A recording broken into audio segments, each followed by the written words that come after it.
Vida TV. Amigas y amigos, sean todas y todos bienvenidos a la entrevista meridiana. Hoy contamos con la presencia de un profesional de la medicina de alta talla. Se trata del doctor Gerardo Hernández, quien es gastroenterólogo y además especialista en neurofarmacología y neuroinmunología. Él actualmente se desempeña en el Centro Médico Docente de Los Altos y hoy lo tenemos con nosotros para hablar de un tema muy interesante que está desarrollándose en nuestro país. Y es que esa angustia, ese estrés que ocasiona en el ser humano, los problemas cotidianos, el alto costo de la vida, la inflación, el hacer colas para comprar los alimentos y otros factores inciden de manera directa en la salud. ¿Qué pasa en esos organismos? Esa es la pregunta inicial y fundamentalmente el tema que vamos a desarrollar con el doctor Gerardo Hernández, a quien damos la más cordial bienvenida a este espacio. Gracias, Gerardo, por estar con nosotros. Gracias a ti por la invitación. Gerardo, acabamos de hacer el preámbulo de eso que está pasando en nuestra sociedad. Ahora, ¿qué pasa con el cuerpo humano en un contexto como el que está viviendo Venezuela? Daxi, en los años 30, el que se considera el padre del estrés fue el que comenzó a trabajar en los años 1930, el doctor Hans Selye. Se dio cuenta al probar hormonas en ratones que manipulaba, que había lesiones corporales importantes, sobre todo en su tracto digestivo, y al analizar el grupo control y grupo experimental se dio cuenta de que las lesiones eran similares, y ahí se dio cuenta de que la forma como manipulaba los ratones y la angustia que generaba es la que terminaba produciendo las alteraciones a las cuales me estoy refiriendo. Ahí nació el darse cuenta que cómo las emociones podían incidir en la estructura de los tejidos. Ya después avanzaron los estudios de neuroinmunofarmacología. En los años 80 se instauró un paradigma a través de un autor, se llama Mossman y sus colaboradores, donde inclusive pudieron hasta clasificar los tipos de enfermedades en dos grupos, dependiendo de las alteraciones neuroinmunológicas que se suscitaban, ¿no? El famoso paradigma TH1, TH2. De tal manera de que es una realidad comprobada, inclusive en el IBIC, en el Laboratorio de Neuroquímica Cerebral, se han hecho trabajos en donde se ve esa interfase de lo que es la neuroquímica circulante y el impacto que tiene sobre las células inmunológicas, y esto por supuesto afecta a la salud de una manera integral. ¿Cómo se expresa ese estrés hoy en día en el pueblo venezolano?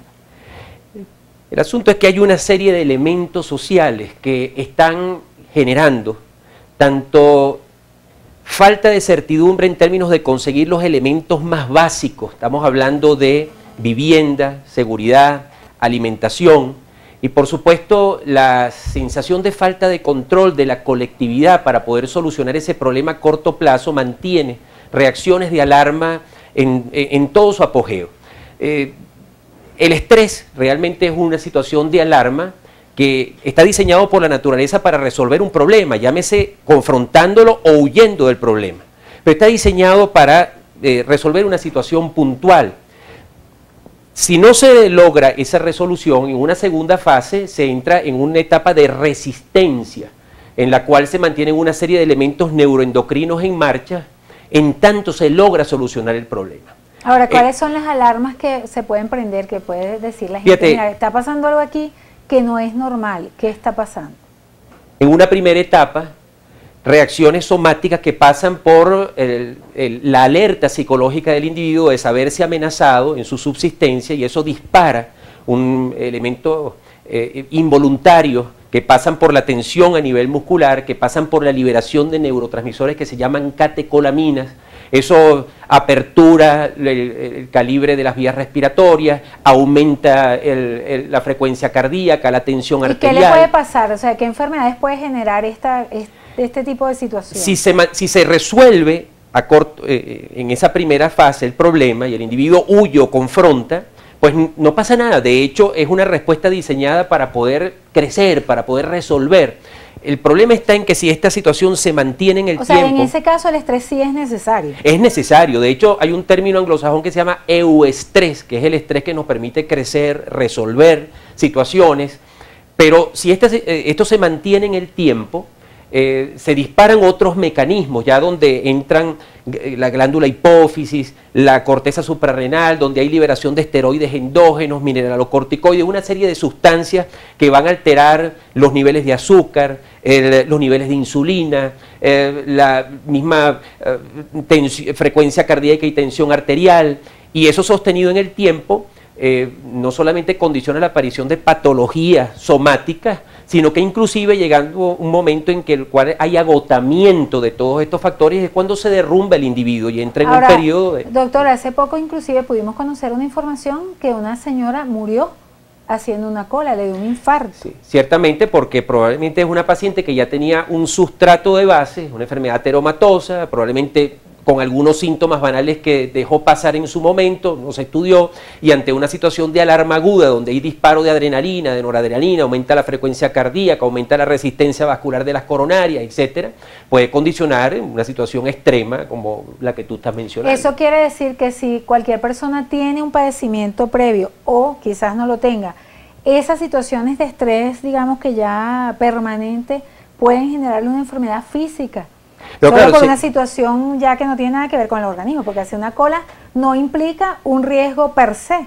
Claro, el organismo en su inteligencia le da la oportunidad a la persona de que concientice el nivel de estrés que está suscitándose. Lo que pasa es que a fuerza de voluntad puede transgreder esa situación y entonces persiste en la misma actitud, persiste en el mismo nivel de angustia, en el mismo nivel de intensidad emocional, y por supuesto el organismo llega un momento en que la situación se hace intolerable y es cuando se derrumban esos factores de alarma, que es parecido cuando un paciente en terapia intensiva apagas las alarmas que están para poder identificar alteraciones agudas que hay que corregir sobre la marcha y tú las apagas y cesa el sonido, pero el paciente fallece. Ahora, ¿qué puede hacer un individuo que esté consciente que está pasando?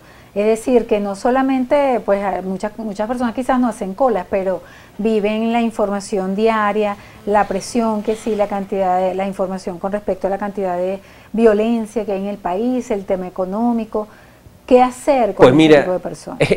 La persona, lo principal es una palabra: control de la situación. Cuando la persona siente que puede tener el control de alguna manera sobre su mismo medio interno, a través de un proceso de adaptación, técnicas psicofísicas, comprensión de la situación para que pueda dar lo que puede dar de su parte hasta cierto punto, pero también tiene que entender que hay un factor de control que ya es social. Es donde entra la certidumbre de la persona de que cuenta con un instrumento sobre el cual puede incidir en la vida social. ¿Y cómo se llama eso en nuestra sociedad? El voto. En la próxima parte vamos a continuar hablando de este interesante tema, qué está pasando en nuestra sociedad con los cuerpos de las personas que están viviendo toda una cantidad de información que genera estrés. En la próxima parte más de este interesante tema. Quédense con nosotros. Informativo Mira TV. Continuamos, amigos, en la entrevista meridiana. Gerardo Hernández nos acompaña el día de hoy tratando el tema del estrés producto de una cantidad de información que tenemos que recibir los seres humanos, y específicamente en Venezuela, pues todos sabemos que el tema económico, la violencia, etcétera, pues ha generado unas actitudes diversas en los ciudadanos. Y este estrés puede ser necesario y puede ser positivo, pero de acuerdo a lo que nos dice el doctor, también puede llegar a enfermar, a tocar la salud de los ciudadanos. También él aseguraba que se podía, al final del primer corte, que se podía tener una acción ciudadana, doctor, era lo que usted más o menos daba a entender, para relajarse. Aplicado a la situación actual que vivimos, por supuesto que cada individuo tiene sobre sí mismo la posibilidad de controlar sus propias variables psicofísicas. Ahí es donde entran entonces, por supuesto, las técnicas psicofisiológicas de relajamiento, las técnicas inclusive psicológicas para asimilar hasta dónde puede llegar en la resolución de un problema o no en un momento dado. Pero a nivel social, ya definitivamente el individuo que se ve como parte de un todo, pues el único elemento que puede sentir que tiene en sus manos es el voto y las instituciones que respalden o aseguren ese voto para poder generar los cambios que le permitan resolver sus problemas. Ahora, doctor, en ese contexto, el ser humano se genera una cierta, se mantiene inmune ante cualquier enfermedad, o cómo están las defensas en una persona que esté estresada. Hoy en día, mire, inclusive, tanto en el IBIC, en el Instituto de Neuroinmunología adscrito a la Universidad Central, que se pueden hacer la determinación inclusive objetiva, como se determina una hematología o una glicemia, se puede determinar un perfil neuroquímico y se puede determinar el perfil de cómo están funcionando las células inmunológicas, los linfocitos T, los linfocitos B, las células memoria, etcétera, etcétera. En base a eso hacer un diagnóstico neuroinmunológico y un tratamiento sobre eso para corregir el medio neuroquímico y con ello el impacto a nivel inmunológico, de tal manera que es una dimensión un poco más allá del tratamiento sintomático que por lo general reciben enfermedades de las cuales no conocemos entre comillas la causa, problemas inmunológicos, problemas cardiovasculares, hipertensión, diabetes. Ahora, hay un sector de la población que está siendo protagonista de todas estas situaciones y precisamente son los niños. ¿Cómo afecta a la familia, cómo afecta a los niños todo este contexto? No solamente en los valores que están asimilando, no solamente en una situación de un ser que a veces inclusive está profundamente estresado y no sabe cómo expresar ese estrés y se manifiesta por alteraciones fundamentalmente alérgicas, gastrointestinales, padecimientos inclusive neoplásicos. Estamos viendo muchas enfermedades neoplásicas a muy corta edad y probablemente los niños no encuentren una manera de poder expresar el grado de angustia a la cual están sometidos. De repente que la mamá no consiguió harina pan y mira, no tengo harina pan, por ejemplo, se me está acabando. Y por supuesto, eso le pega a los niños también. Y por supuesto incide en la forma como lo asimila también el adulto. Ahora, ¿es correcto que los padres hablen ese tipo de cosas frente a los niños en la situación que está viviendo el Pues yo país? creo que se puede hablar de todo, pero es la forma como se hable. Es ineludible de que esto impacta a la familia completa, unos padres angustiados, unos padres amenazados, unos padres que pueden inclusive estar enfermos y viendo amenazada su propia integridad porque no consiguen las medicinas que necesitan o no están en una vivienda adecuada. Ineludiblemente los niños son unas esponjas para poder asimilar esas actitudes, pero creo que una buena información dada de una manera asimilable para su corta edad siempre es prudente. Y en el caso de la pareja, para mantener la salud de la relación de pareja, ¿cómo se afecta esta relación? Es que hay lo siguiente, Daxi, el ser humano no solamente es la parte somática, es la parte espiritual. En esa tercera fase del estrés, cuando está comprometido, ya se derrumban los mecanismos psicológicos y fisiológicos para sostener ese nivel de estrés. Por supuesto que uno de los elementos que se vienen a pique es la espiritualidad de la persona. Se agrega probablemente agresividad, ira por el hecho de no poder tener control sobre lo que le está afectando y eso ineludiblemente va a afectar el núcleo de la pareja, que es el sentimiento amoroso. Eso probablemente sea uno de los círculos viciosos tan lamentables que tenemos en nuestra familia, donde hay tantas familias que se deshacen. Ahora, ¿qué se puede hacer, doctor, para mejorar la calidad de vida, para mejorar el día a día del ser humano? Desde el punto de vista individual, por supuesto que la propia toma de conciencia del individuo ya es un factor sumamente importante, porque un cambio comienza con una sola persona, pero a nivel social definitivamente es fundamental.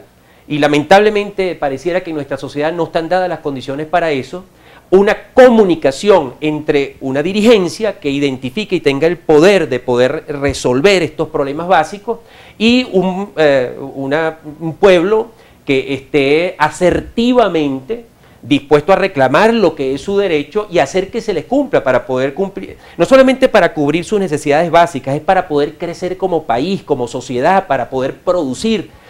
Mire, yo no puedo menos que evitar en este momento recordar una frase estoy leyendo en este momento las memorias del doctor Rubén Jaén Centeno, y está publicado allí en su libro de memorias que él, después de haber transitado 40 años de ejercicio médico y logró tanto contra tantos obstáculos, donde calificaba que él no decía que después de tanto tiempo no podía decir que esto era bueno, que era malo, lo que sí podía decir es que su país era el sitio más incómodo del planeta, lo cito literalmente. Ahora, ¿cómo podemos enfocarnos a ser más asertivos como pueblo para mejorar nuestra situación también psicológica? Mira, el pueblo venezolano sabe qué es lo que necesita en este momento.